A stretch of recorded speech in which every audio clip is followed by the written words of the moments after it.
안녕! 우리의 경제숲을 가꾸는 CD야. 대한민국 국민이라면 누구나 내야 하는 세금. 왜 누구는 많이 내고 누구는 적게 내는 걸까? 세금은 어떻게 책정되는 것이고 연말정산과 종합소득세란 무엇인지 함께 공부하면서 우리의 경제숲을 가꿔보자. 현진아, 준비됐지? 안녕 현진아. 넌 세금하면 무슨 생각부터 들어? 사실 난 이제 막 취업해 사회생활을 시작했잖아. 첫 월급 명세서를 봤는데 웬걸? 안 그래도 작고 소중한 내 월급에서 뭐가 이리 많이 빠져나갔지? 생각이 들더라고. 주변에 물어봤더니 이게 다 세금과 연결된 거래. 맞아. 사실 학교에서 공부를 할 땐 세금과 관련해서 잘 와닿지 않다가 현진이 같이 사회에 발을 딛고 일을 시작하면 본격적으로 세금에 대해서 생각을 하게 되지. 먼저 세금이 뭔지부터 정리를 해보자. 세금은 풍요로운 문명 생활을 누리는 대가로 국민 각자가 나누어 분담하는 공동경비야. 우리는 한국에 살면서 깨끗하게 청소된 도로나 의료 서비스를 이용하잖아. 공공복지를 위해 직장이나 알바, 자영업 등 일을 하며 소득이 생길 경우 소득세, 국민연금, 건강보험 등으로 수입의 일정 부분을 세금으로 내게 되는 거야. 사실상 한국에 거주 중인 사람들은 살면서 매일같이 세금을 내고 있다고 볼 수 있지. 자, 그 중에서도 현진이 같은 직장인들은 근로소득에 부과하는 세금인 소득세를 내야 하는데 이 소득세는 급여가 높아질수록 부담해야 할 세율도 함께 높아져.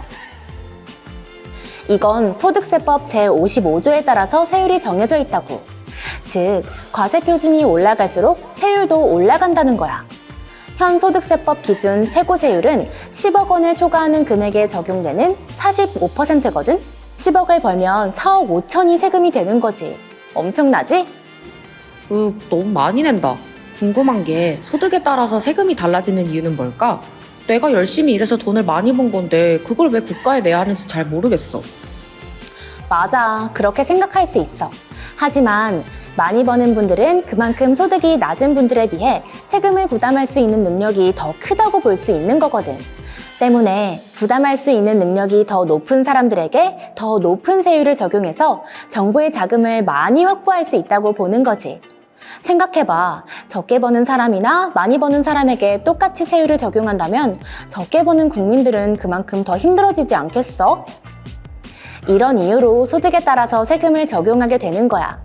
많이 버는 이들에게 더 많은 세금을 거두어서 상대적으로 적게 버는 저소득자들을 위해 사회복지 비용으로 사용하게 되는 거라고. 아무래도 이런 과정을 통해서 부를 재분배하는 효과를 얻을 수 있고 말이야. 아, 이제 세금을 왜 내야 하는지는 알겠어. 그런데 난 나와 관련 있는 부분이 더 궁금해졌어. 시드, 회사 선배님들을 보니 연말정산 준비가 한창이더라고. 직장인들에게는 연말정산이 13월의 폭탄 또는 보너스라고 불리던데 이것도 내가 낸 세금과 관련이 있는 거지? 맞아. 다소 복잡해 보이지만 연말정산을 한 문장으로 설명하자면 1년간의 총 급여액에 대한 근로소득세액을 세법에 따라 정확히 계산 후 이미 원천징수로 납부한 세액과 비교하여 덜 납부한 세액은 추가로 납부하고 많이 납부한 세액은 환급받는 절차라고 할 수 있어. 즉, 국세청에 1년 동안 낸 세금을 연말에 다시 계산해 실소득에서 내야 하는 세금보다 많은 세금을 냈으면 그만큼 돌려주고 적게 걷었으면 더 징수하는 것을 뜻하는 거지. 처음부터 세금을 제대로 걷어가면 되지 왜 번거롭고 어렵게 연말정산을 하는 거야? 사람의 소득을 정확하게 예측하는 건 정말 어려운 일이기 때문이야. 한 사람 한 사람의 1년 소득 변화를 국가가 미리 예측하는 것은 아주 어려워. 아직 현진이와는 거리가 먼 이야기지만 부양가족이 발생할 수도 있고 자녀 출생 등은 미리 예측하기도 어렵고 말이야. 카드를 얼마나 쓸지 알 수 없기 때문에 공제를 얼마나 해야 할지도 미리 알 수가 없지. 궁극적으로 한 해가 지나야만 근로소득세를 내는 최종소득에 대해 정확히 계산할 수 있는 거야. 이런 과세 구조 때문에 근로소득이 있는 자에 대해서만 이듬해 2월 따로 정산함으로써 세무행정과 납세자의 편의를 고려한 것이 바로 연말정산이야. 기억나지? 우리 지난 시간에 세금 폭탄을 맞지 않기 위해 절세 계좌를 활용하는 방법 등에 대해 공부를 했잖아. 맞아, 기억나. 덕분에 나의 노후도 대비하고 절세를 할 수 있는 방법에 대해 공부도 하고 실제로 계좌를 만들기도 했어. 그런데 시드, 근로소득이 있는 자에 대해서만 이 말이 잘 이해가 안 가. 그럼 근로소득이 없는 사람들은 세금을 안 내도 되는 거야? 아, 현진아. 이런 말이 있어. 소득 있는 곳에는 반드시 세금이 있다. 그러니 근로자가 아니었는데 사업 등으로 소득이 생겼다면 세금은 내야 해. 먼저 개인 납세자의 소득세 관련 신고로는 연말정산과 종합소득세가 있어. 이 두 가지를 들어봤다면 직장인이었다가 개인 사업자가 됐거나 투잡러인 경우가 많지. 차이를 비교해줄게. 연말정산은 근로소득만 있는 직장인, 그러니까 근로자가 해마다 국가에 납부한 세금을 다시 계산하는 작업을 가리키는 거야. 그럼 투잡러, N잡러인 직장인은 근로소득 외에 다른 사업소득이 있으니까 연말정산을 안 하지 않을까? 혹은 근로소득에 대한 연말정산만 하면 되지 않을까? 라고 생각할 수 있지만 그렇지 않아. 연말정산을 더해 근로소득 외에 다른 사업소득에 대한 종합소득세 신고까지 모두 맞춰야 해. 종합소득세는 각종 소득을 합쳐서 매겨지는 소득세야. 사업소득뿐만 아니라 배당소득, 이자소득, 연금소득, 기타소득, 그리고 근로소득도 모두 포함되지. 사업장을 운영하는 개인사업자 사장님도 3.3%를 떼는 프리랜서도 종합소득세 신고 의무가 있어. 휴직 중이라 다른 수입이 없더라도 일정 금액 이상의 일시적인 기타소득이 있는 분들도 마찬가지고. 연말정산이라는 명칭에 힌트가 있듯 연말부터 준비를 시작해 다음해 1월부터 본격적으로 자료를 제출하고 검토하거든. 최종적으로 3월쯤에는 환급 혹은 추징으로 결론이 나오는데 근로자가 따로 조치를 취해야 하는 것은 없고 각자 급여에 반영되는 방식이야. 종합소득세는 한 해의 중간쯤에 해당하는 5월에 일정이 진행돼 5월 1일부터 5월 31일까지 한 달 동안 확정신고 및 납부하게 되지. 아, 그렇구나. 연말정산과 종합소득세. 이제 구분이 간다.